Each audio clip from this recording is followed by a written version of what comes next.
Hello, I'm Wajahat Ahmed. I'm a visiting faculty at OP Jindal Global University. I'm going to talk about the module Factors Leading to Migration. So first let's look at the intended learning outcomes of the module, which are students will get an overview of the theories of migration, which contribute to factors that lead to migration of people. A detailed analysis will help students to know the factors that lead to migration. From the previous chapter, you will be able to get an overview, different form of migration that takes place within and outside the country. Each form gives in-depth reasons as to why migration takes place. Migration occurs due to several factors which influence people to migrate that can be explained under three broad headings: economic, socio-cultural, and other factors.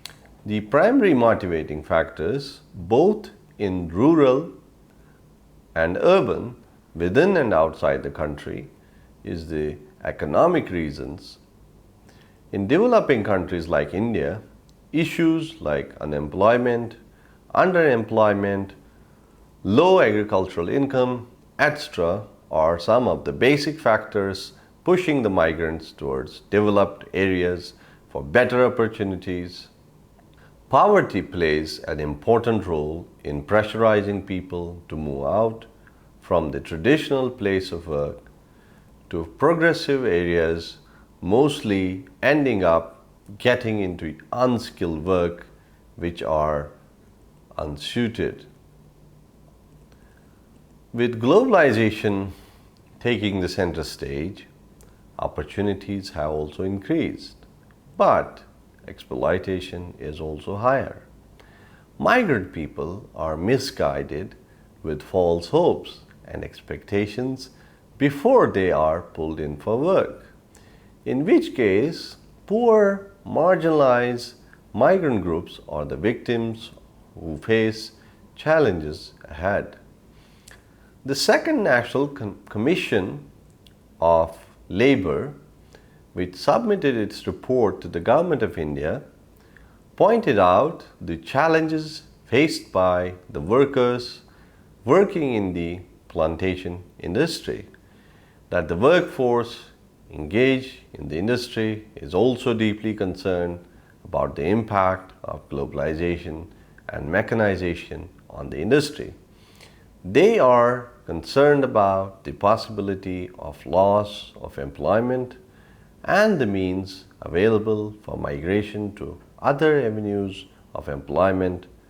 Repeated droughts and famines had ravaged the villages in many areas and reduced people to poverty and dearth of avenues of gainful employment.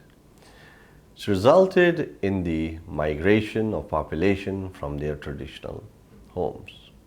Now let's have a look at various migration theories. So what are the migration theories there? There are a number of reasons why people migrate from one place to another. Generally, there are many factors that give opportunity for people to opt out from the home state to another due to reasons like unemployment, search for new job, better opportunities, urbanization, and its outcomes.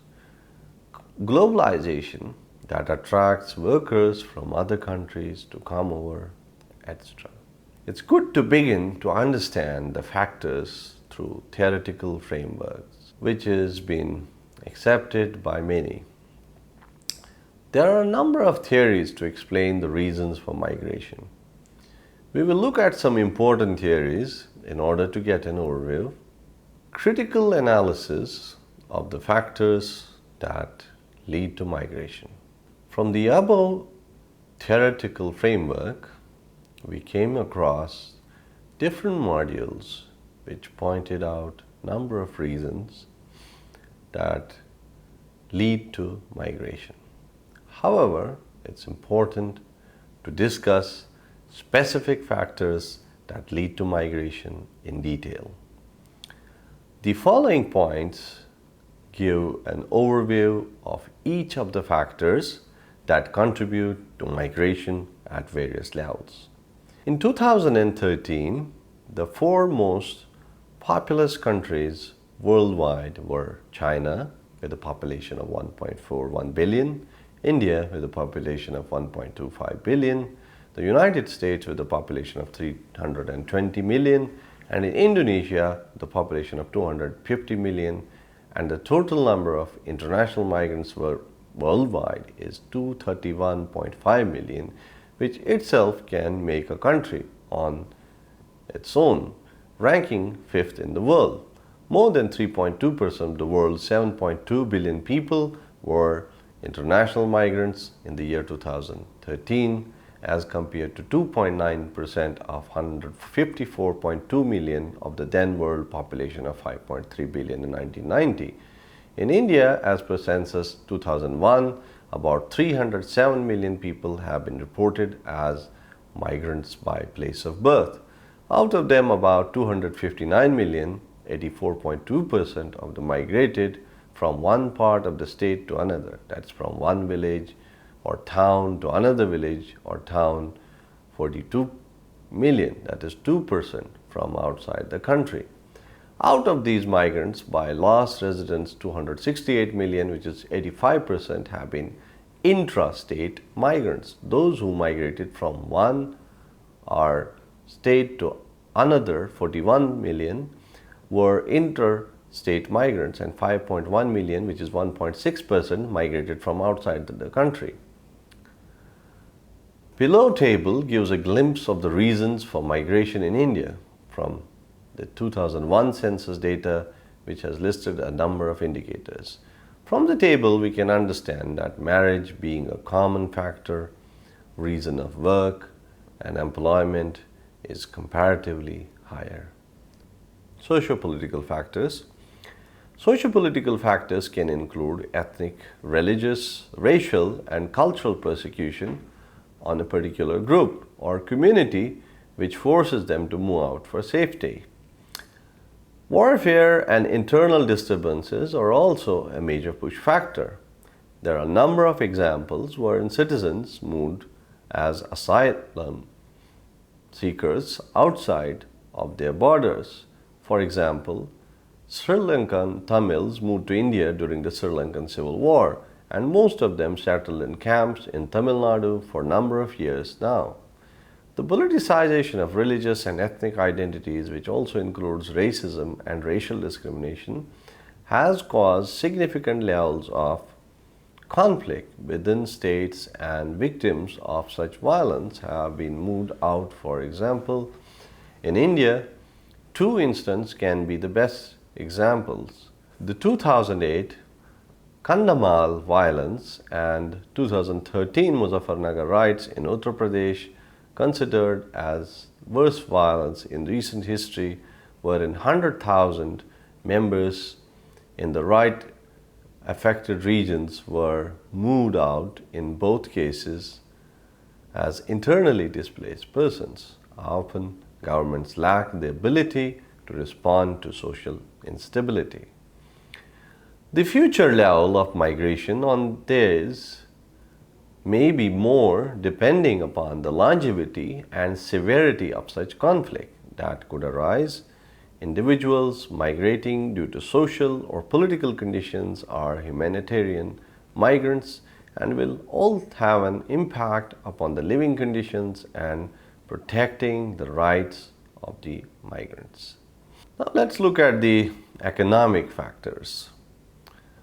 One of the most important economic factors relating to migration is concerning labor issues, which is often linked with the unemployment situation.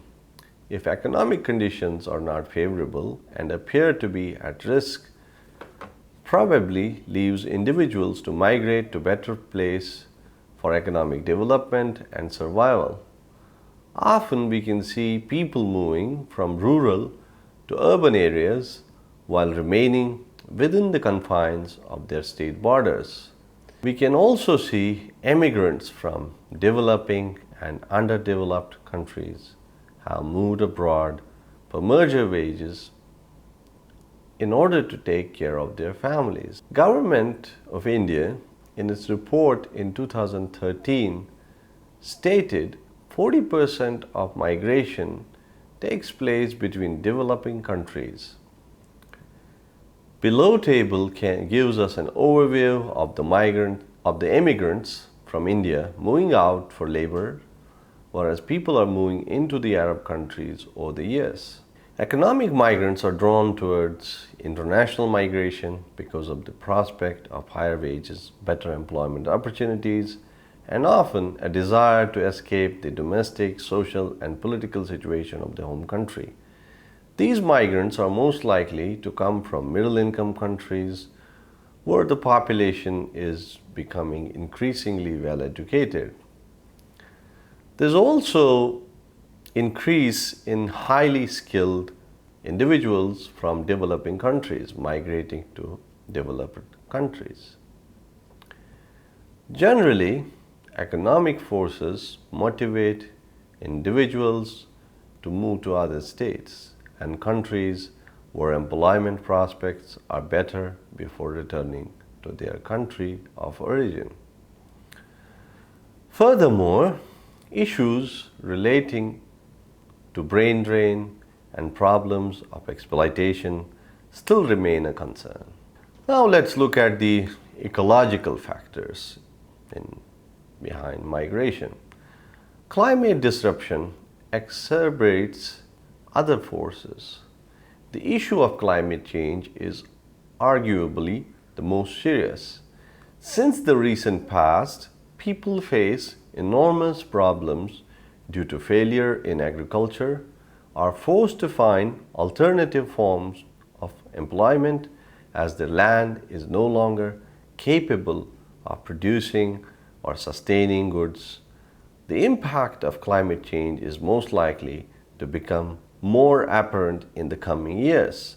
Climate change has an impact upon water resources, agriculture, food security, etc., which the states need to adequately address them.